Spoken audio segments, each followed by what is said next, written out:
누가복음 23장 1절로 12절까지의 말씀을 봉독하겠습니다.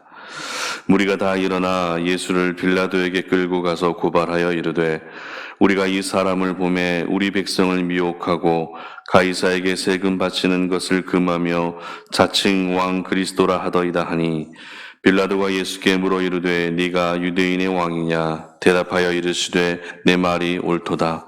빌라도가 대제사장들과 무리에게 이르되 내가 보니 이 사람에게 죄가 없도다 하니 무리가 더욱 강하게 말하되 그가 온 유대에서 가르치고 갈릴리에서부터 시작하여 여기까지 와서 백성을 소동하게 하나이다. 빌라도가 듣고 그가 갈릴리 사람이냐 물어 헤롯의 관할에 속한 줄을 알고 헤롯에게 보내니 그때 헤롯이 예루살렘에 있더라. 헤롯이 예수를 보고 매우 기뻐하니 이는 그의 소문을 들었으므로 보고자 한지 오래였고 또한 무엇이나 이적 행하심을 볼까 바랐던 연고로라. 여러 말로 물으나 아무 말도 대답하지 아니하시니 대제사장들과 서기관들이 서서 힘써 고발하더라. 헤롯이 그 군인들과 함께 예수를 업신여기며 희롱하고 빛난 옷을 입혀 빌라도에게 도로 보내니 헤롯과 빌라도가 전에는 원수였으나 당일에 서로 친구가 되니라. 아멘. 예수를 끌지 말고 예수를 따르라 라는 제목으로 말씀 전합니다. 예수님은 십자가에 못 박히시기 직전에 중요 인사들을 차례대로 만나게 됩니다. 물론 체포된 상태였기 때문에 이 모든 일들은 강제적으로 이루어진 일이었죠. 체포되고 나서 가장 먼저는 대제사장의 집으로 가게 됩니다. 그리고 이어서 공회로 가게 되고요. 그 다음으로는 빌라도에게로 끌려가게 됩니다. 그리고 그 다음은 헤롯에게로 가고 마지막으로 다시 빌라도에게로 가게 됩니다. 예수님께서는 이 과정 중에 온갖 수모와 치욕을 당하실 만큼 정신적으로 힘들 수밖에 없었는데요. 오늘 본문을 포함해서 예수님이 이 사람들을 만나게 되는 과정을 자세히 살펴보게 되면 한 가지 특징을 발견할 수 있습니다. 그것은 바로 사람들이 예수님을 이리저리 끌고 다녔다라는 것입니다. 22장 54절에서는 예수를 잡아 끌고 대제사장의 집으로 들어갈세 이렇게 기록하고요. 23장 1절에서는 무리가 다 일어나 예수를 빌라도에게 끌고 가서 이렇게 기록합니다. 그리고 다시 빌라도에게로 갈 때에도 23장 14절 상반절을 보시면 이르되 너희가 이 사람이 백성을 미혹하는 자라 하여 내게 끌고 왔도다 라고 기록하죠. 그리고 마지막으로 골고다 언덕으로 올라가실 때에는 어떻습니까? 23장 16절 상반절인데요. 그들이 예수를 끌고 갈 때라고 이렇게 기록하고 있습니다. 이처럼 예수님은 사람들의 손에 의해 이리저리 끌려다니시며 신문을 받고 또 조롱과 수모를 당하셨던 것입니다. 그런데 아무리 생각해도 예수님이 사람들의 손에 의해서 끌려다녔던 이 모습이 익숙하지가 않습니다. 왜냐하면 예수님이 첫 사역을 시작하실 때부터 예수님은 사람들에게 끌려다니셨던 것이 아니라 항상 사람들을 이끌고 다니셨기 때문에 그렇습니다. 예수님이 가는 곳곳마다 수많은 인파들이 예수님을 따라다녔습니다. 지금까지 듣지 못한 새로운 가르침을 듣기 위해 예수님을 따르는 이들도 있었고요. 하나님의 능력을 직접 보고 경험하기 위해 예수님을 따르는 사람도 있었습니다. 그 중에 예수님께 나의 인생을 올인해야 되겠다라고 생각한 마음으로 그렇게 예수님을 따라다닌 사람도 있었습니다. 그런 예수님이 십자가를 앞둔 상황에서 이리 끌려다니고 또 저리 끌려다니시는 모습이 더욱더 가슴 아프게 다가옵니다. 그렇다면 예수님을 이렇게 끌고 다녔던 사람들은 누구였을까요? 그들은 바로 대제사장을 중심으로 한 유대 종교 지도자들이었습니다. 오늘 본문에서도 역시 이 무리라고 기록된 대제사장들은 예수님을 빌라도에게로 끌고 갑니다. 하나님의 아들로 오셨고 구원자 메시아로 오신 예수님을 따르지는 못할 망정 예수님을 끌고 다니는 대제사장들의 모습이 더욱더 악해 보이기까지 하는 것이죠. 그런데 가만히 생각해 보게 되면 예수님을 끌고 다닌 것은 대제사장들만이 아닌 것 같습니다. 무슨 말입니까? 저희들 역시 예수님을 따르기보다 예수님을 끌고 다닐 때가 있다는 것입니다. 끌고 다닌다는 것은 원어적 의미로 보게 되면 동물을 끌고 다닐 때 가장 흔하게 사용되는 단어입니다. 따라서 오늘 대제사장들이 예수님을 끌고 다닌 그 모습은 최소한의 사람 대우도 하지 않은 채 마치 동물을 끌고 다니듯 예수님을 끌고 다녔다라는 그런 의미인 것입니다. 주인이 동물을 끌고 다닐 때에는 동물의 소유권이 주인에게 있다는 것을 나타내는 것이죠. 자신의 힘으로 얼마든지 그 동물을 부릴 수 있다는 것을 나타내는 것이기도 합니다. 그렇기 때문에 저희들 역시 오늘 예수님을 나의 주인으로 모시기보다 필요에 의해서 예수님을 이용하려고 하는 모습은 오늘 대제사장들이 예수님을 끌고 다닌 모습과 크게 다르지가 않습니다. 그러므로 더 이상 내가 예수님을 끌고 다니는 인생이 아니라 예수님을 온전히 따르는 인생이 되시기를 축복합니다. 그것이 믿음 안에서 순리이며 우리가 지켜야 할 신앙의 자세인 것입니다. 오늘 저희들에게 주시는 영적 교훈을 함께 살펴봤으면 좋겠는데요. 첫 번째는 예수님은 왕으로 오신 분이기 때문에 우리가 따라야 한다라는 것입니다. 3절 말씀 보시기 바랍니다.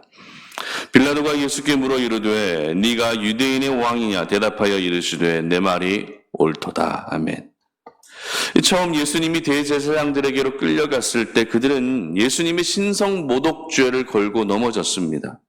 그러나 당시 이스라엘은 유대 식민지 하에 있었기 때문에 이스라엘이 로마 식민지 하에 있었기 때문에 사형을 판결할 수 있는 그런 권한이 없었습니다.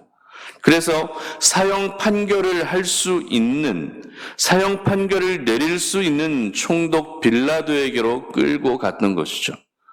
그런데 문제는 종교적인 이유만을 가지고서는 예수님을 사형시킬 수 없었다는 것입니다. 그래서 그들이 걸고 넘어진 부분이 무엇입니까? 유대인의 왕이라고 하는 이 부분이었던 것이죠. 유대인의 왕이 왜 문제가 되는 것인가 하면 자칫 내가 유대인의 왕이라고 이야기했을 때 그것은 로마에 대한 반역을 꾀하는 것으로 간주되었기 때문입니다. 즉 정치적인 반역자로 몰아가고 있었던 것이죠.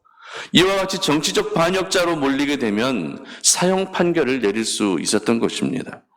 하지만 오늘 신문의 장면을 보게 되면 로마 권력의 한 축이라 할 수 있는 총독 빌라도의 입에서 어떤 말이 나오고 있습니까?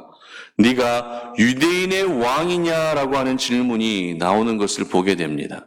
그리고 예수님은 대답하십니다. 내 말이 옳도다라고 말이죠. 우리 예수님이 누구십니까? 오늘 총독 빌라도의 입에서 언급되었던 예수님이 누구십니까? 지금은 죄인의 몸으로 붙들려 있고 이리저리 끌려다니고 있지만 예수님은 하나님의 아들이실 뿐만 아니라 만왕의 왕으로 오신 분이 바로 우리 예수님인 줄 믿으시기를 바랍니다. 성경에는 유대인의 왕이라 기록되어 있지만 유대인의 왕이실 뿐만 아니라 모든 민족의 왕, 모든 인류의 왕이신 분이 바로 우리 예수님이라는 것이죠. 고대 사회에서 왕을 따른다는 것은 지극히 당연한 것이었습니다. 왕을 따른다는 것은 그 왕에게 내가 전적으로 충성하겠다는 것을 의미하는 것입니다. 그렇기 때문에 왕으로 오신 예수님을 따르는 것은 하나님의 자녀들로서 당연한 책임이자 의무일 수밖에 없었던 것이죠. 그렇다면 여러분은 왕이신 우리 주님을 따르고 계십니까? 아니면 그 예수님을 예수님을 끌고 다니고 계십니까? 서두에서 말씀드린 것처럼 지금 이 시대는 우리 예수님을 왕으로 바라보기보다 그저 나의 필요를 채우기 위한 도구로만 이용할 때가 많습니다. 예수님을 전혀 왕으로 대우하지 않습니다. 오히려 왕의 자리에는 누가 앉아 있습니까? 예수님이 앉아 있는 것이 아니라 자기 자신이 앉아 있는 모습이 얼마나 많이 있습니까? 입으로는 하나님이 왕이십니다라고 고백하고 있지만 실상 삶 속에서는 왕을 왕으로 대우해 드리지 않고 내가 필요할 때만 왕을 찾고 있는 그런 모습들 말이죠. 그러므로 오늘 대제사장의 무리의 그 어리석은 행동인 왕을 왕으로 여기지 않는 완악한 행동을 배우지 않기를 바랍니다. 오늘도 저희들은 왕으로 오신 예수님을 전적으로 따라야 합니다. 왕이신 예수님께 순종하며 충성을 다해야 하는 것입니다. 그것이 하나님의 사람들이 이 땅에서 가져야 할 바람직한 자세임을 기억하시기를 바랍니다.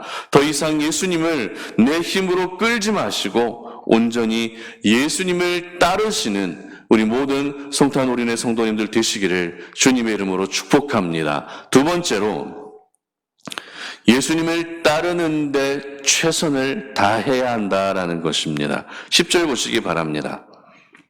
대제사장들과 서기관들이 서서 힘써 고발하더라. 저희들은 보통 내가 지금 가장 관심이 있는 부분, 가장 내가 애착이 가는 부분에 있어서는 없던 열심마저도 낼 때가 있습니다. 그것은 누구나 마찬가지일 것입니다. 운동선수들은 어떤 세계대회나 올림픽을 앞두고 있다면 최선을 다해서 대회를 준비할 수밖에 없겠죠. 그리고 수험생들은 수능을 준비하기 위해 최선을 다하게 됩니다. 그렇다면 한 가지 질문 드리고 싶은 것이 있는데요. 하나님의 사람으로서 예수님을 따르는 데는 얼마만큼의 최선을 다하고 계십니까? 여러분이 하나님의 사람으로 살아가고 계실 텐데 하나님의 사람으로서 예수님을 따르는 데는 얼마만큼의 최선을 다하고 계십니까?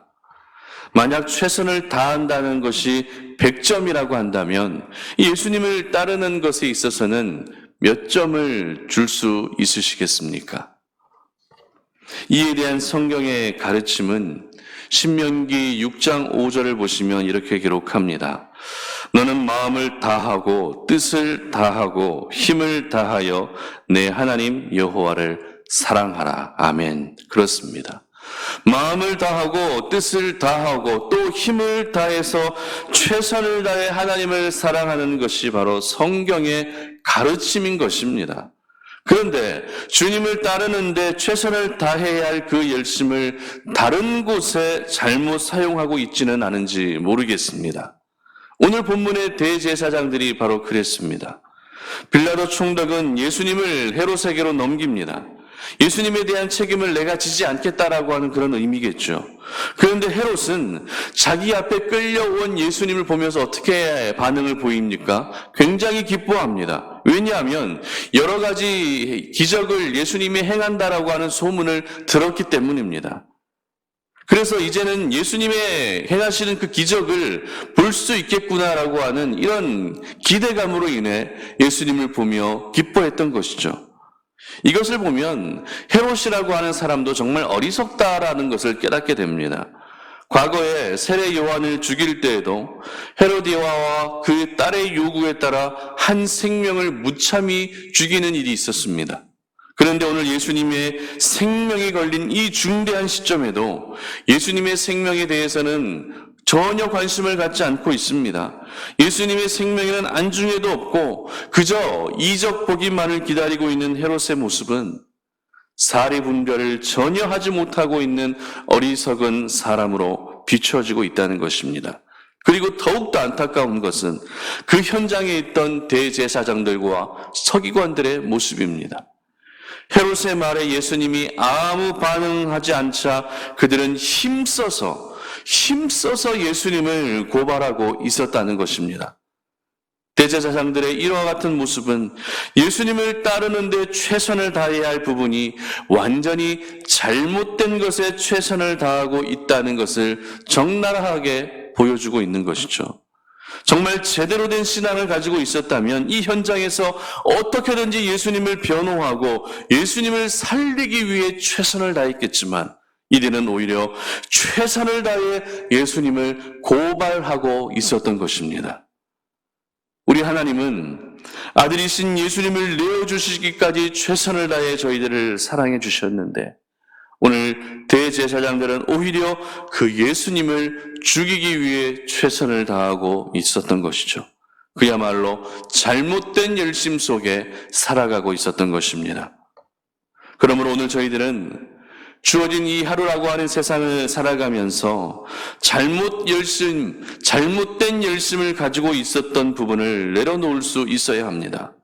죄를 짓는데 최선을 다하지 않았습니까? 사람들에게 상처 주는데 최선을 다하지는 않으셨습니까? 나 살기 위한 목적에만 최선을 다하지는 않으셨습니까? 이와 같은 우리들의 모든 모습들이 이제는 예수님을 따르고 섬기는 데 최선을 다할 수 있기를 바랍니다. 그래서 마지막 날 우리 주님이 믿음을 지키고 나를 따르는 데 최선을 다했느냐라고 하는 이와 같은 질문을 들으신다면 하나님, 제가 최선을 다했습니다. 힘은 들었지만 최선은 다했습니다라고 대답할 수 있는 그런 우리 성탄오륜의 모든 성도님들 되시기를 주님의 이름으로 축복합니다. 말씀을 맺겠습니다. 끌고 다닌다는 것은 모든 주도권이 끌고 가는 사람에게 있다는 것을 말합니다. 그렇기 때문에 끌려다니게 되면 아무런 주도권도 행사할 수 없는 것이죠. 신앙생활은 이 주도권을 어디에 두고 살아가느냐 하는 이런 문제라고도 할 수 있습니다. 만약 주도권이 나에게 있으면 그 사람은 자기 중심으로 살게 되지만 주도권이 예수님에게 있으면 언제나 예수님 중심으로 살아갈 수밖에 없는 것이죠. 우리 예수님은 거듭 말씀드리지만 그 누구에게도 끌려다니실 분이 아닙니다. 그 누구에게도 끌려다녀서도 안 되는 분이십니다.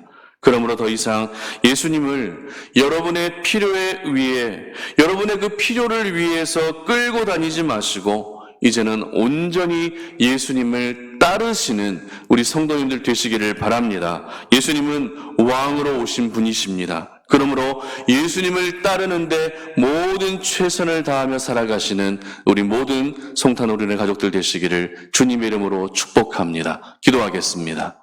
하나님 아버지 감사합니다. 오늘 이 아침에 우리가 주의 말씀을 듣고 그 말씀에 의지하여 오늘도 기도의 자리로 나아가며 하나님께 도움을 구하고 오늘도 주어진 하루라고 하는 이 시간들 속에서 하나님의 인도하심을 경험하기를 소망합니다. 하나님, 우리가 믿음을 가지고 살아가고 있다고 하지만 하나님을 믿고 있다고 이야기하고 있지만 예수님을 끌고 다니지는 않았는지, 내가 정말 예수님을 온전히 따르는 인생을 살았는지 다시 한번 우리들의 모습을 돌아보기를 원합니다. 만약 나의 필요를 위해서 예수님을 이용하고 있었다면 그것은 예수님을 끌고 다녔던 모습과 크게 다르지 않을 것입니다. 그러므로 이제는 더 이상 예수님을 끌고 다니지 않게 하시고 예수님을 전적으로 따르며 나아가는 저희들 되게 하여 주시옵소서. 우리 예수님은 만왕의 왕으로 오신 분이십니다. 그렇기 때문에 오늘도 내가 예수님 앞에 순종하며 그 예수님을 따르기를 원합니다. 예수님을 따르는 데 있어서 우리의 모든 열심을 다할 수 있게 하시고 예수님을 따르는데 최선을 다할 수 있는 우리 모든 성도님들 되게 하여 주시옵소서. 감사드리며 예수님의 이름으로 기도드립니다. 아멘.